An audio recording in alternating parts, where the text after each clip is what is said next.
Good morning. Nice to see everybody. Sorry I'm a little bit behind schedule. I had some early meetings this morning, so I am just getting in and having time to do a video for you. So today's topic is optimism. And I thought this would be a good one to talk about because I can kind of see two different ways optimism goes. People either are really positive about something, or they have kind of a middle ground of that optimism. They're optimistic sometimes, but not all the time, and then they start falling in the pessimism stage. Optimism is important, and there's some tips that you can use when you're not a very optimistic person, or you find yourself falling into the negative side, how to pull yourself back out. One of the things we can do is reframe a stressor. We all have stress.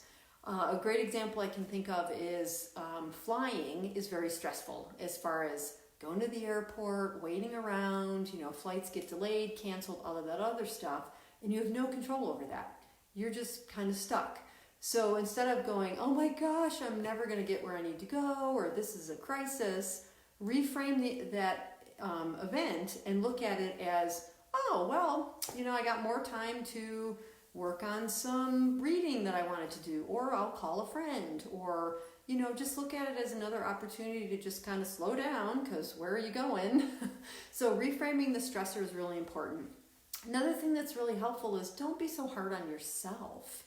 Practice some self-compassion.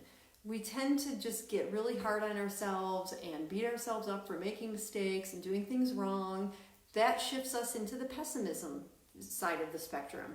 Don't do that, because that pulls away from the ability to stay optimistic and again look at things as an opportunity, or hey, great, now I have extra time, or here's another reason why could be a good thing why this happened. People have health scares, and sometimes for them it's a wake-up call to lose weight or eat differently or any of those types of things, right? The other thing is really look at letting things go, and that again we've talked about that in some of my other videos. We hold on to things and that drags us down and stresses us out. Letting things go can be really helpful and help us move into the optimism state.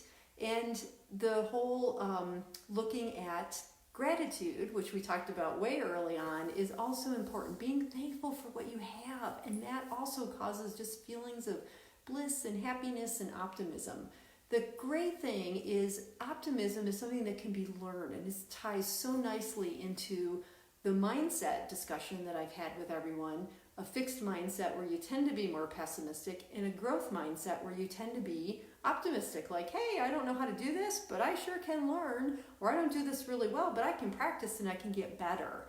So optimism and growth mindset connect really nicely. And so today, look at what are areas of your life where you know that you're feeling a little pessimistic, or you tend to go that direction and see things as a crisis and a bad thing.